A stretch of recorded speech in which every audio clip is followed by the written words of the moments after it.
Hey my lovelies paratha, आज कैसे हैं आप लोग। आई होप आप सभी अच्छे होंगे, स्वस्थ होंगे और मेरे स्टोरी लाइन को एंजॉय कर रहे होंगे। तो जो कोई भी मेरे चैनल पर न्यू आ रहे हैं, प्लीज़ मेरे चैनल को लाइक, शेयर, सब्सक्राइब करना मत भूलिएगा। और अगर आप लोगों को मेरी स्टोरी लाइन और उसके प्लॉट्स पसंद आते हैं तो प्लीज़ मुझे कमेंट्स करके अप्रिसिएट करना भी मत भूलिएगा। तो आप लोगों को जैसा भी लगता है मुझे ज़रूर बताइएगा। सबसे पहले तो आप लोगों को बता दूं कि मैंने एक नया चैनल ओपन किया है जहाँ पे आप बीटीएस आर्मी ग्रुप्स जितने भी हैं वो बीटीएस फैंस ग्रुप मेरे fifth channel Indian purple V Kook channel पे विजिट कर सकते हैं, जहाँ पे मैं बीटीएस की स्टोरी को डाल रही हूँ। एंड देन बाकी के अदर स्टोरी के लिए मेरे वांगसंस चैनल है। और जिन लोगों ने भी अभी तक 33 तक इनकम्प्लीट मैरिज को देखा है वो आगे कंटिन्यू कर सकते हैं मेरे मेन चैनल क्यून स्टोरी वर्ल्ड पे। आई होप कि आप लोग अंडरस्टैंड कर पाएंगे। सभी चीज़ों का लिंक मैंने सब फर्स्ट एंड सेकंड कम्युनिटी पे पोस्ट किया हुआ है, देन आप वहाँ पे जा करके चेकआउट कर सकते हैं। चलिए हम इस हिस्टोरिकल स्टोरी को बिना टाइम गवाए स्टार्ट करते हैं। शुरू करने से पहले मैं एक बार फिर से वापस से प्रकाश डालती हूँ, जहाँ पे हमने लास्ट पार्ट में देखा था कि वहाँ पे एक कैदी जो कि बेस्ट क्लैन से आया हुआ था, मतलब वहाँ जो गया हुआ था वहाँ से आया था, इन्फेक्टेड होके आ गया था। वो रात के टाइम पे अपने जंजीरों को काट देता है, देन वहाँ पे जितने भी लोग थे उन सभी के ऊपर हमला कर देता है। विंग एक कुनियान बैग से अपने पाउडर को जो खास उसने तैयार किया हुआ था वो उसे छिड़काव करता है। जितने देर तक उस पाउडर का असर रह रहा था उतने देर तक वो सभी चीजें थम रही थी, बट ऐसा कुछ भी नहीं हो रहा था। देखते देखते वो लोग आउट ऑफ कंट्रोल कर तो लेते हैं, लेकिन बहुत मुश्किल से। उसके बाद वो सभी हड़म की औरतों को ऑर्डर करते के साथ ही दवाई बनाना स्टार्ट करते हैं और सभी लोगों के ऊपर अप्लाई करने के लिए वो सभी काम कर रहे होते हैं। उसके बाद वांग जी कहता है कि हम इन सब पे आराम से निपटेंगे और इस बिच्छू गैंग का सफाया भी करेंगे, बट उससे पहले मैं चाहता हूँ कि मैं विंग से शादी करूँ और इसे वापस से अपना मिस फुरन बना दूं। जैसे ही ये सुना मेंग्याओ विंग को लेकर के उसी कक्ष में रह जाता है और वांगजी को लैन सीजन के कमरे में भेज दिया जाता है। आज शादी वाले दिन सभी लोग बहुत ज्यादा खुश थे, लेकिन जैसे ही वांगजी को लगा कि सामने खड़ा शख्स विंग नहीं है, वो फटाक से उसके वेल को हटाता है जहाँ पे वैनजिंग खड़ी थी। वैनजिंग उसे धमकाते हुए कहती है कि आज आप हमसे शादी कर लीजिए, नहीं तो आपकी मिस फुडन जिसको हमने बिच्छू गैंग के पास ऑलरेडी भेज दिया है और आपका बेबी तो हवा में लटक रहा होगा कहीं पे, आप क्या ही करेंगे। वांग जी फटक से वेंची का गला दबाते हुए कहती है, तुम्हारी हिम्मत कैसे हुई मेरे ओमेगा को हाथ लगाने की। हाँ, हंजी कहती है, आपके पास कोई उपाय नहीं है कि आप मुझसे अगर शादी नहीं करेंगे तो आप वहां तक कभी नहीं जाएंगे। वांग जी कहता है, मैं खुद ढूंढ लूंगा और इसे बंदी बनाया जाए। इतना बोल करके वो वैनजिंग को बंदी बनाने के लिए सारे लोग आते हैं। तभी देखते हैं कि मेंग्याओ को और यानजी को वो दोनों बंदी बना करके ला रहे होते हैं। उनके ही लोग थे जो कि उन लोगों वो लोग विच्चू गैंग के ही थे। तंजिंग हंसने लगती है और कहती है, हाँ, मेरे इतने सारे एफर्ट सारे फेल हो गए। मैं आपके साथ शादी करके आराम से राजनीतिक संबंध बनाते हुए अपने राज्य को भी और यहाँ दोनों को चला सकती थी, पर आपने मेरे सामने कोई रास्ता ही नहीं छोड़ा। अब मैं क्या ही करूं, बताइए मुझे। फिर वे कहती है, आपको मुझसे शादी करनी ही होगी। वांग जी आओ ना देखा ताओ और तलवार लेता है और सीधे वैंचिंग के पेट में घोंप देता है, जिसे देखकर वो विच्चू गैंग भी बहुत ज्यादा डर गए थे। उसके बाद वो सीचन की तरफ इशारा करता है। सीचन भी समझ गए थे और वो तलवार लेकर आते उठते हैं, देन दोनों का धड़ अलग कर देते हैं। सीचन मेंगिया को बताते हैं, यान्सी को साइड करके वांगजी खड़ा हो जाता है। उसके बाद कहता है, यहाँ पे जितने भी हैं सारे के सारे अभी के अभी घुटने टेको, वरना मुझसे बुरा कोई नहीं होगा। तभी वहां पे जो जितने भी हथियारबंद जो लोग थे ना, उसे वेंजिंग ने खोलने का ऑर्डर दे दिया हुआ था। अब हालांकि वो वेंजिंग ऑन द स्पॉट तो मारी जा चुकी थी। वो सारे वो लोग आकर के हमला करने लगते हैं। वांग जी को समझ नहीं आ रहा था कि इस पपेट के साथ वो कैसे डील करे, क्योंकि विंग यहाँ होता तो कुछ शायद कुछ करता। ये सभी लोग उसे लड़ने लगते हैं। तभी वहां पे हवा में एक बार फिर से एक बहुत बड़ा ग्रीन ग्रीन करके मतलब पौधे की कटिंग्स थी, वो सबका ऐसे फ्लाइंग होता है। एंड देन सारे लोग वहां पे जम गए थे, जितने भी पपेट बन चुके थे वो सारे वहां पे जम के खत्म हो चुके थे। वांग जी जब ऊपर देखता है तो वहां पे ऊपर में नीम मिल रहे थे। वांग जी उसे देखते हुए कहता है, सखा तुम? वो कहता है, जब दोस्त मुसीबत में हो तो दोस्त को आना ही पड़ता है, और दूसरी बात, जब भाई मुसीबत में हो तो बिन बुलाए ही आना पड़ता है। मैंने सुना कि मेरे भाई को बिच्छू गैंग के लोगों ने उठा लिया है, तो चलो उनका सामना करते हैं। वांग जी कहता है, हाँ ठीक है। फिर वो लैंस जैन वो कहते हैं, गगा आप यहाँ रहिए और इन सभी लोगों को देखिए। सुयांग और हमारे जो ये क्या कहते हैं नी नी मिंजो और वांग जी, वो सभी विक्चू गैंग का सफाया करने के लिए निकल चुके थे। अंकल कहते हैं हम लोगों को पैलेस की रक्षा करनी होगी, इसलिए वो सबको अलर्ट मोड में ऑन करते हैं और मेंग्या कहता है मैं सभी हरम की औरतों को अलर्ट करती हूँ कि अगर वो दिखे तो ये पाउडर सभी को इकट्ठा करने के लिए। अब वहाँ पे जितने भी थे वो सभी पौधे की कटिंग्स थी वो उन सबको इकट्ठा करने लगते हैं और जितने भी पपेट थे उन सबको एक जगह बांधा जा रहा था। अब जितने भी पपेट आ रहे थे पैलेस में सारे लोग उस ग्रीन घास को उसे ऊपर डाल रहे थे और जब तक वो असर उसके ऊपर काम करता और वो मर जाते तो फिर उस घास को वो लोग कलेक्ट कर रहे थे। इस तरह से वो लोग वो राज पैलेस को बचा रहे थे। वहीं दूसरी तरफ नीमिंजो, वांगजी, सोयांग ये तीनों विच्छु गैंग की तरफ चल पड़े थे। अब हम चलते हैं विच्छु गैंग की तरफ जहाँ पे विंग को बांध करके रखा हुआ था। जब उसकी नींद खुलती है तो वो उस गुफा में था जहाँ वो एक बार पहले भी अपनी ग्रैनी के साथ आ चुका है। पर उस समय विंग को नहीं पता था कि विच्छु गैंग के लोग उनके क्लैन के ऊपर ऐसे कोई एक्सपेरिमेंट करने वाले हैं। अपने सामने एक शख्स को देखता है जो कि बंजारे के ड्रेस में था। उसके बाल पोनीटेल बने हुए थे। उसके हाथों में जो हिरन रहता है ना उसके खाल का वो मास्क पहना हुआ था और कुछ जंगली टाइप्स के जो कपड़े वो लोग वेयर करते हैं ना उन सब भी सारे से थे। विंग उसे देखते हुए कहता है गगा आखिर हम लोगों ने आपका क्या बिगाड़ा है जो आप लोग हमारे क्लैन को इस तरह से पपेट में बदल दिए। हाँ आखिर क्यों? अभी तो उसी क्लैन का हिस्सा थे ना, फिर आपने हमारे क्लैन के साथ जाति क्यों की? सामने बैठा हुआ शख्स हंसते ही लगता कहता है जाति जाति जाति जाति जाति जाति क्या जाति की? तुम्हारे बाबा तुम्हारे बाबा ने मेरी माँ को जीते जी सिर्फ ये कह के फांसी पे लटका दिया कि मेरी माँ आत्माओं को सम्मन करने के साथ साथ बहुत सारी आत्माओं को कलेक्ट करके रखती है और काला जादू का काम करती है। क्या हमारे क्लैन में कोई सम्मन नहीं करना जानता? बताओगे विंग मुझे? हर कोई तो सम्मन करना जानता है ना। हर कोई तो आत्मा को भुला करके अपने काम करवा सकता था ना। तो मेरी माँ करती थी तो इसमें काला जादू कहाँ से आया? हाँ ये अलग बात था कि मेरी माँ के पास एक खास पावर थी कि वो सबकी शरीर को छूते हुए उसकी आत्मा को अपने अंदर सोख सकती थी। तो सबने उन्हें पत्थर मार करके जान से मार दिया। मेरे अंदर नफरत और ईर्ष्या क्यों नहीं आएगी? क्यों नहीं आएंगी मुझे बताओगे तुम? हाँ विंग कहता है गगा पर इसमें पूरे क्लान की क्या गलती थी? वेन जूलियो वापस से हंसते हुए कहता है क्या गलती थी? उसने मेरी माँ को मार दिया। मेरी माँ को मारने के साथ वो तो ठीक था, मेरे छोटे भाई को भी मार दिया। मेरे छोटे भाई की क्या गलती थी? वो तो माँ के पेट में पल रहा था ना, उसे क्यों मारा? इसलिए मैंने पूरे प्लान को खत्म कर दिया। ना प्लान रहेगा ना लोग बचेंगे। पर दुर्भाग्य से तुम बच गए और आज तुम भी मारे जाओगे। इतना बोल करके वह एक चूड़ा बनाए हुए था उसे लेकर आ रहा था, कहा था इसे खाते ही तुम, हाँ तुम एक पपेट में बदल जाओगे। विंग कहता है नहीं गगा नहीं, आप ऐसा नहीं कर सकते गगा गगा नहीं। तभी विंग ऐसे छटपटा रहा होता है ना, वो चूड़ा उसके मुंह में डाल देता है। वेंजुलियर कहता है देखते ही देखते तुम भी उन्हीं के जैसे एक पपेट बन जाओगे और तुम्हारा वो अल्फा कुछ नहीं कर सकता। पूरी लाइफ वो तुम्हें और उसे एक तो मैं होने नहीं दूंगा। इतना बोल करके और वो वहां पे हंसने लगता है। विंग जिसने वो खाते ही अपनी आंखें बंद कर ली थी और जब उसकी आंख खुली थी तो उसकी बॉडी के अंदर इंक की सोल आ चुकी थी। वो जैसे ही जाता है इंक के पास एक खास पावर थी बड़ा होने के नाते कि वो भी बॉडी में ऐसे ऑब्जॉर्ब कर सकता था। तो जो कुछ भी किया था वो सभी चीजें इंक के सोल ने अब्जॉर्ब किया था और विंग की बॉडी को कोई हार्म नहीं हुआ था। उसके बाद उसके हाथ की जंजीरें खुल जाती हैं। विंग के सर के जितने बाल थे वो खुल जाते क्योंकि इंक पूरा उसके ऊपर हावी हो चुका था और वो फटाक से वो उठ करके क्योंकि उसकी ताकत भी कई गुना बढ़ चुकी थी और सीधे वेंजुलियो को गला को दबा देता है। वेंजुलियो को शौक लग रहा था क्योंकि वेंजुलियो की बॉडी ऐसी थी कि अगर वो किसी को टच करे या उसे कोई टच करे तो उसकी आत्मा को वो सोख सकता था, इसीलिए वो हमेशा हाथ में ग्लव्स पहन के रहता था। बट अभी का सीन कुछ और था। रिंग ने बिना कुछ सेफ्टी यूज किए उसकी गला को दबाए हुए था और उसको हवा में भी लटका के रखा हुआ था।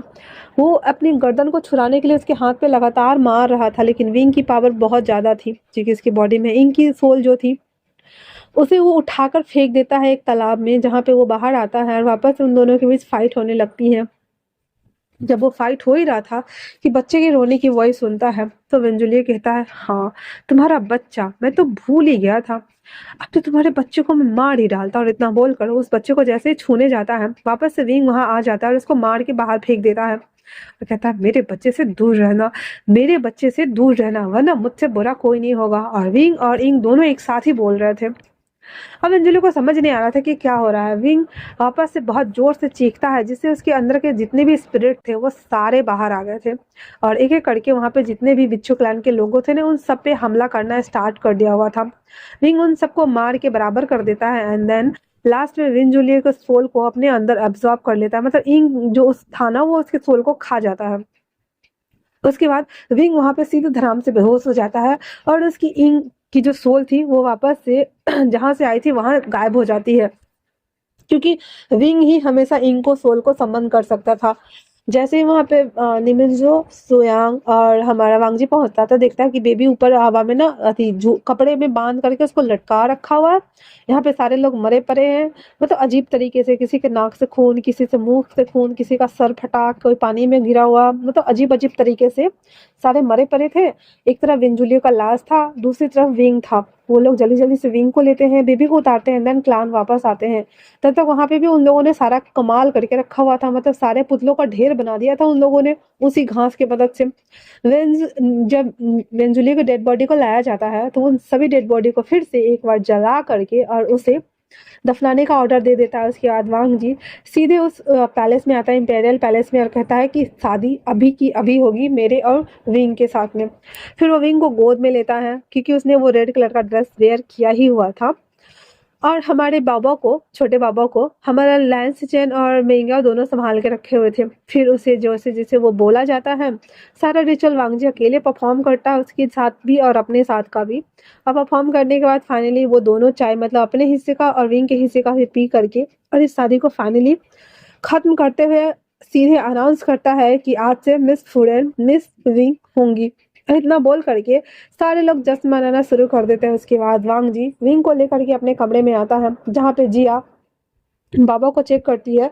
बाबा पूरी पूरी तरीके से सही था, लेकिन विंग के पल्स वगैरह थोड़े डाउन हो गए थे, क्योंकि उसने फिर से इंग के सोल को सम्मन जो किया हुआ था।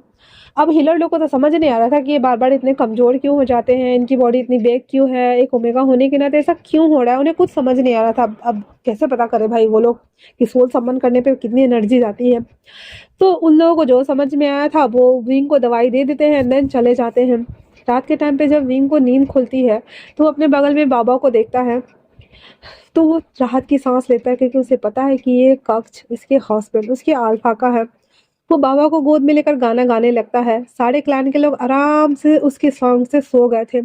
वांग जी, जो कि विंग के सॉन्ग सुनकर समझ गया था कि वो उठ गया है, वो राज पैलेस में थ्रोन पे बैठा हुआ था। जब लैंसचन कहते हैं कि उसे होश आ गया है, तुम्हें जाना चाहिए, तो वो कहता है, गगा, मैं कल तक चाहता हूँ कि वेंचाओ का सर मेरे सामने हो, बस इतना ही।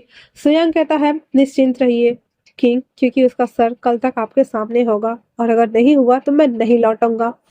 सुयांग इतना बोलकर जाने लगता है, तो लैंस सीजन कहते हैं, ठहरो, मैं भी जाऊंगा। मेंगा थोड़ा डर गया था। फिर सीजन कहता है, मैं उसका सर लेके ही आऊंगा याओ, तब तक इस पैलेस की जिम्मेदारी अब तुम्हारे ऊपर है। और वांग जी, तुम्हें अपनी ओमेगा के पास जाना चाहिए।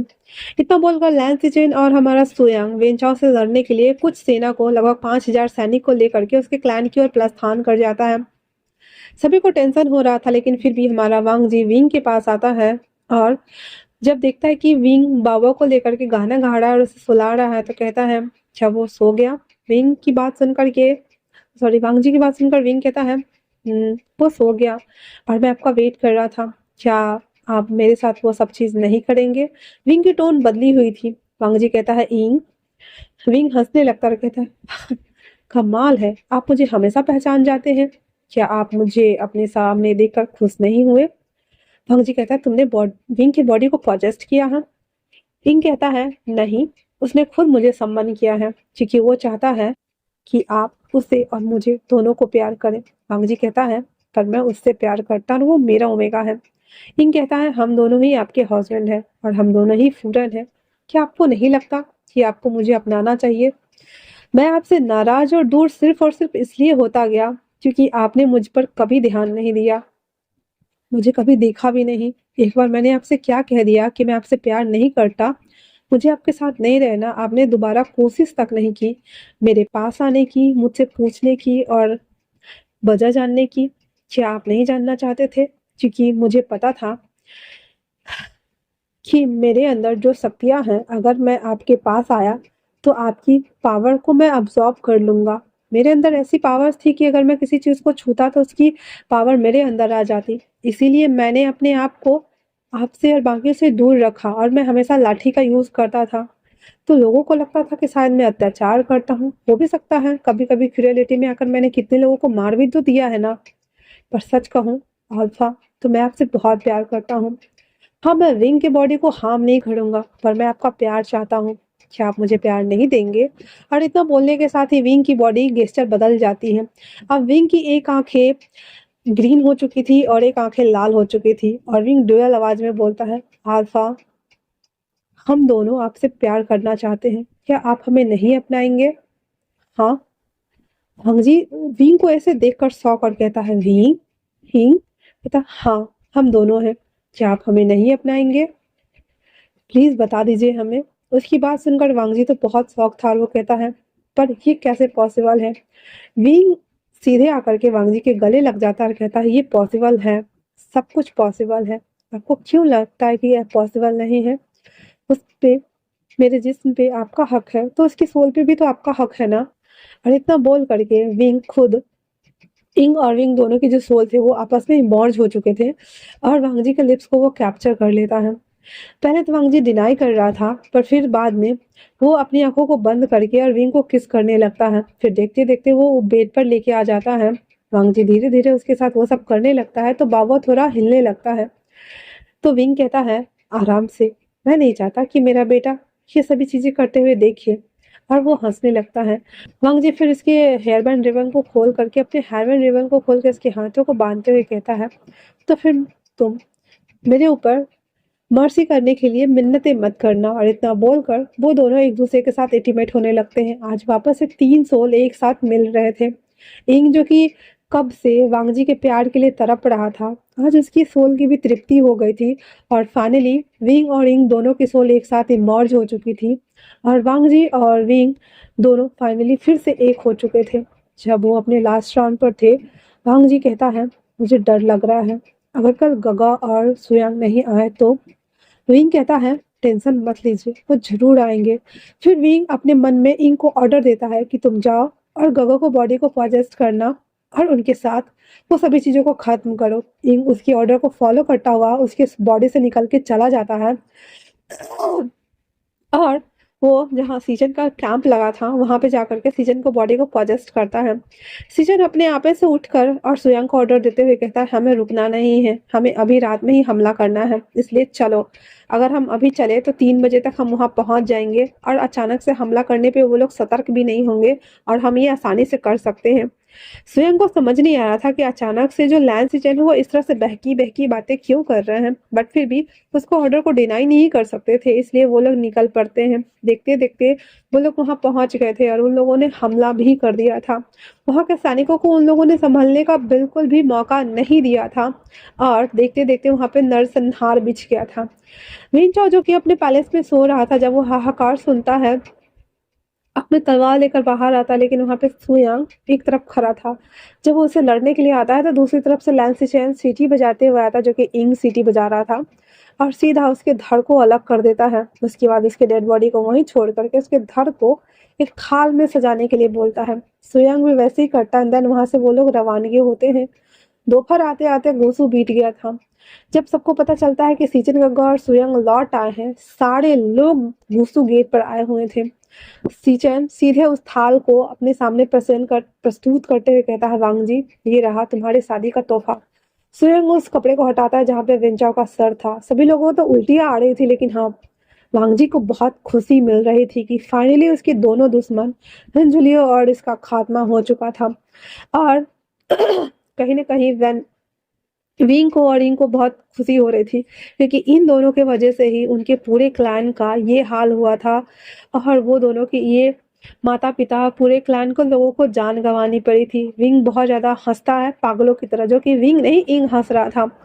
वांगजी जब देखता है तो सारे लोग उसे भी देख रहे थे, तो वांगजी कहता है, गगा, इसके अंदर इंग की सोल है और शायद से आपके अंदर भी थी। सिचन कहता, मेरे अंदर? तो सुयांग कहता, हाँ, कल रात को आप अजीब बिहेव कर रहे थे।